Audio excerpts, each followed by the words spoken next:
coming off the bye week. Obviously, very productive bye week for us, where you always try to get your team healthy, but you also try to get your team better.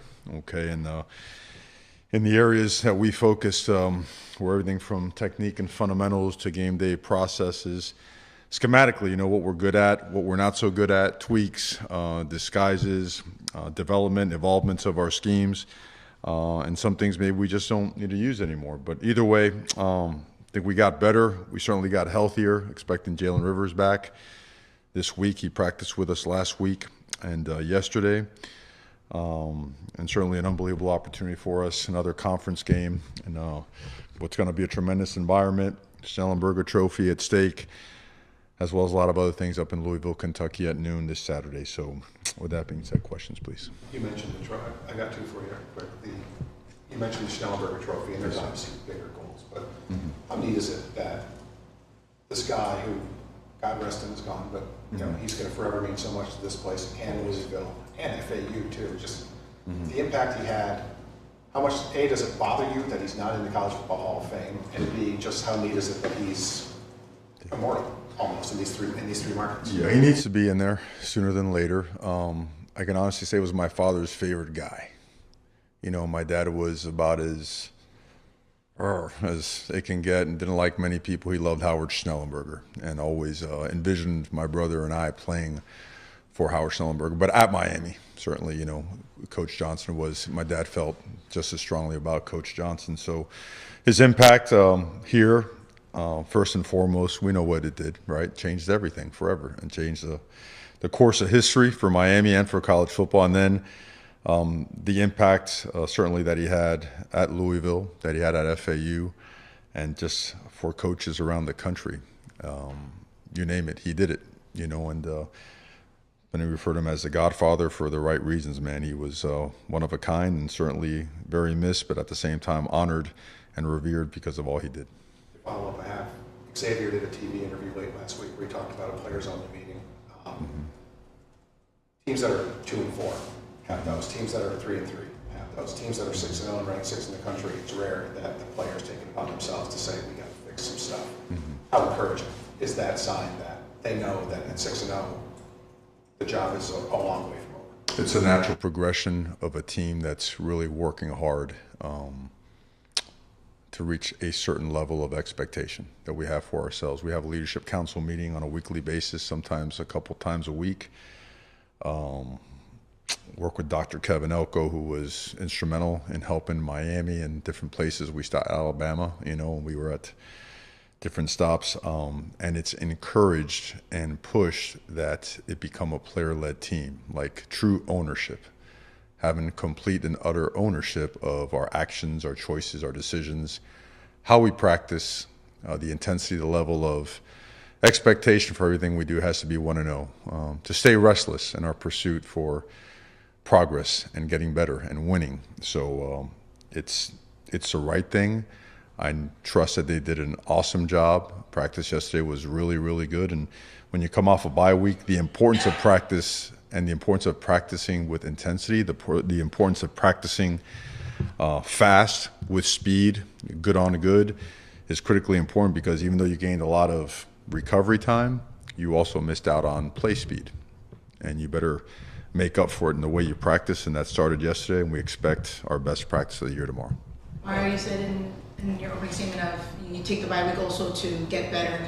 The past couple games there were close calls, and obviously you guys were able to get out of it, but what have you learned from those close calls, games to not technically fall behind, and what did you learn from those two games to begin with? Yeah, no, great question. I mean, we first and foremost, you take a real humble approach to the bye week, and you look in the mirror and you say, man, that ain't good enough. And if it's not good enough, win or a loss, it shouldn't be good enough, right, regardless of that stuff. So I think first and foremost, technique and fundamentals stand out. Eye discipline, there were plays where we allowed explosive plays, particularly last game, and where most of the yardage given up were on explosive plays. And then the plays that we ran really well were really effective. And then on offense, kind of the same thing. When we were off from a technical, a communication standpoint, a fundamental standpoint, then we either gave the ball up or ended up punting. And we haven't punted very much this year. So that stands out. We always go right back to coaching because you have to do that. You have to take it upon yourself. You have to take ownership as a coach, and you've got to make it a point that not to cover material, but to teach. Very big difference. Anyone can go out there and say, hey, we covered that in a meeting. Well, that's BS. Anyone can cover and blab. You got to teach it. And teaching means you're sharing in the learning process, right? And so we feel that we did a much better job getting to the nuts and bolts of what needs to get better. And again, I think the root of all improvement lies in elite teaching as it relates to the game itself, situational football, technique, and fundamentals. And we had a very detailed approach to that, and as well as an approach to developing more young talent and increasing the level of competition at each position to turn up and dial up, the levels of urgency at those positions. So to speak, to eliminate or limit mistakes due to understanding that, hey, there is no free pass. We all are expected to perform. And just to follow up on that, I'm sorry, but just to follow up of, in years past, coming off a bye week, it hasn't been great. There's been losses after that. How do you avoid that slow start to begin with coming off a bye week, even though I know you said you guys had great practice? Well, we've been very successful at previous stops at Miami. Our last 2 years, we have not after bye weeks. And it's 1,000% related to the level and urgency of practice and preparation. There's a lot at stake on every game. Every game is a conference game. Every single conference game is a playoff game. Everybody's involved in playoff football right now. Everybody's alive. And because of that, you have to be at your very best, and you have to understand you're playing against very, very good players. So I think this group understands that much better than we have in the past. And the expectation is that we come out tomorrow and that we do have our best day of practice and preparation, meetings, walkthroughs, and everything that goes with it, because there's no hocus pocus to it. You got to get right to what needs to be done to have success on Saturday. What is it about this group that maybe, like you said, they understand it better, they understand the process? What is it about this group that maybe is different from the first few years you've been here? Well, it's like anything else, and I think it's what, we live in a different world now. Time, good people, hard work, those things have a really good track record, right? We don't like those things. The word development's like a nasty word in today's society because it takes time, Well, over the last couple of years, we've been developing our culture. We've been developing our standards, our way of thinking and doing, where actions carry a lot more weight than words. And so I think all those things are much more meaningful. I think football, University of Miami football in particular, is really, really, really important to our guys. And they're starting to understand that you cannot compromise the things necessary to be successful on Saturday. If you start skimping on the details of preparation, if you start missing out on the finer points of practice and walkthroughs and eye discipline and assignments, well, then you're going to put yourself in a position where you're not going to be happy with the results on Saturday. So a complete holistic understanding of that is getting better and better, but that process never ends. Human nature is what it is, and you've got to absolutely just get after it every single opportunity that you have to make sure that's at the urgency levels as it relates to that are at the top. Can you quantify for us what it means to have Jaylen Rivers back for the offense? Yeah, if you don't mind, Jaylen's he's an elite leader. He's the most versatile lineman that we have. I don't know if you guys know, he plays left, he plays right, he plays center. He's an excellent center as well. So you think about it, the last couple of weeks we've been down also a center. Thank God we haven't had an issue where that's had to come into play. He has seen so much ball. A lot of our guys in helping us attain more progress in our program is we're playing guys that have seen and experienced a lot of football. Good and bad, situational football, schematic football, right? Pressures, stunts, blitzes, and whatnot. Jaylen's eyes have seen, he's a young man, he's got old eyes. Does that make sense? And so that, his leadership, his physicality, his toughness. That being said, I got to point out Markel Bell has done a great job. And Markel Bell is going to play. He is not going to, he's earned the right to play. He's going to keep playing. He's going to keep developing. And he's done a great job, and he's going to be a great player at the University of Miami. Coach, what about Louisville stands out to you, quarterback that you're familiar with, and a lot of guys on that team are key contributors, from South Florida as well? Yeah, well, Tyler Shuck was a quarterback for us at the University of Oregon in 20 and helped lead us to a conference championship. So I can speak, very personally on behalf of him. Great competitor, great quarterback. He's big, strong, can run, sees the field extremely well, has a live arm, and can make every throw, and is a super high-level competitor. All right, awesome young man from an awesome family, and he's a natural leader.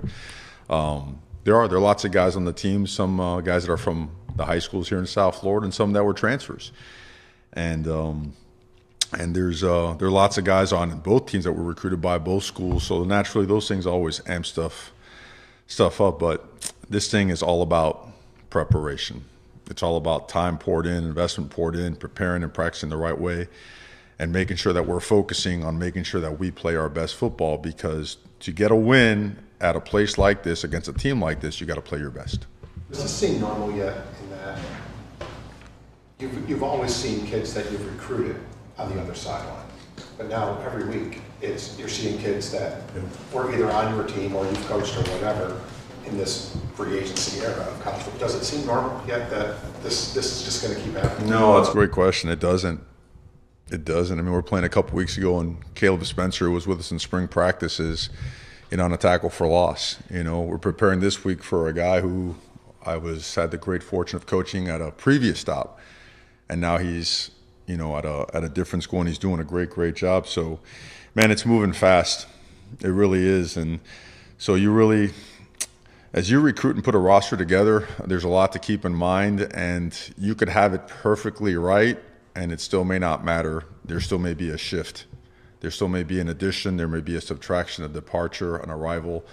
It's, just keep working your butt off and focus on not only elite athletes, but elite people. And whether they come or go, you're going to end up in a good place. So, no, it's not normal. Not normal. Totally different topic. Did you have any kids affected directly by going? Did anybody? Well, lots of rain, lots of flooding, power out, and that kind of stuff. But everybody is okay.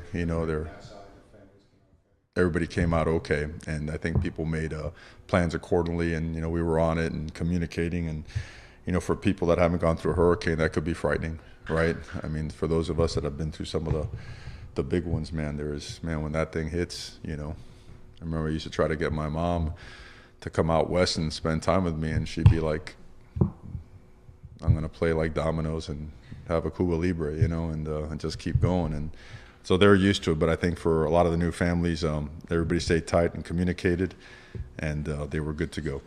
Elijah Alston didn't play your Cal. I think he said post-game he should be good for this week. Is that He is good. He took a shot on that play, on the catch he had down in the red zone, and took a tremendous shot. And he was limited last week, but by Friday and by yesterday, he was practicing full go. So he's going to play. He's full go. Simeon Barrow seems like he's starting to find his stride over the last few weeks. Just what has stood out to you about his progression since the season started? He exploded. He played with physicality. He played with toughness. He played with effort. And I was communicating with him earlier today. That's the Simeon Barrow that we signed. That's what we need to see every single week.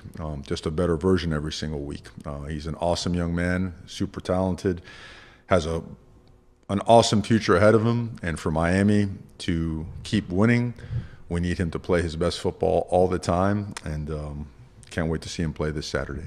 How long did it take the team to come down from, you got home at 11:30 in the morning, You're still on a high, kids, the adrenaline level's crazy for the kids anyway. You win a game like that the way you did, those circumstances, that hour of the morning.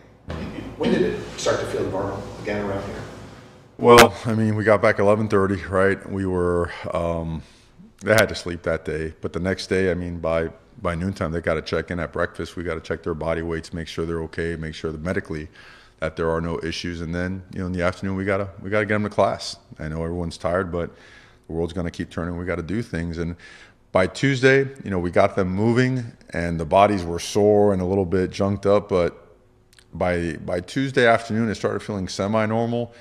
Wednesday, we went full throttle practice, and that really helped out a bunch. And we practiced again on Thursday, and we were feeling good, and we had shifted our focus already to Louisville, and as well as, the things we focused to get better at. But the trip back certainly was more than the trip over. The trip that way was great. It was a 4-hour nap, 4.5-hour nap, and They got up with the extra day. We adjusted well, and but it was 6 straight weeks, and I think the adjustment and everything else has got us now back to normal. All right, is there a new level that's about to be basically unlocked? That's it, bye week is done. Your guys are getting into what people would say the grittiness of the season. Is what's next for this team, knowing you guys have already undefeated now, but now the tough second half is set to begin? Yeah, I don't think anybody's looking back. We don't let them. We don't want them to, because it means absolutely nothing. And everybody's on the same plane. If you put up conference standings, everybody's either 1-0, 2-0, 3-0, 1-1, 2-1, and everybody's alive. And everybody will be mathematically alive for about till week 10, 11, and then there'll be another handful live all the way to the end. And the more you win, the more you control your destiny. So it's no surprise, and no one should be surprised that there's a ton. And really, most games are coming down to the last possession or the final quarter, some of the final play. And you're also noticing that maybe a lot of games are sometimes lost more than one because of a turnover, a mistake, an error of some sort. So the quality and the detail of preparation now becomes that much more important, because everybody is fighting for their lives right now. And everybody's got to understand that if anyone loses sight of the urgency necessary to win right now, they're out of their minds and they don't understand football. Everyone's going to get everyone's best, because everyone has a chance.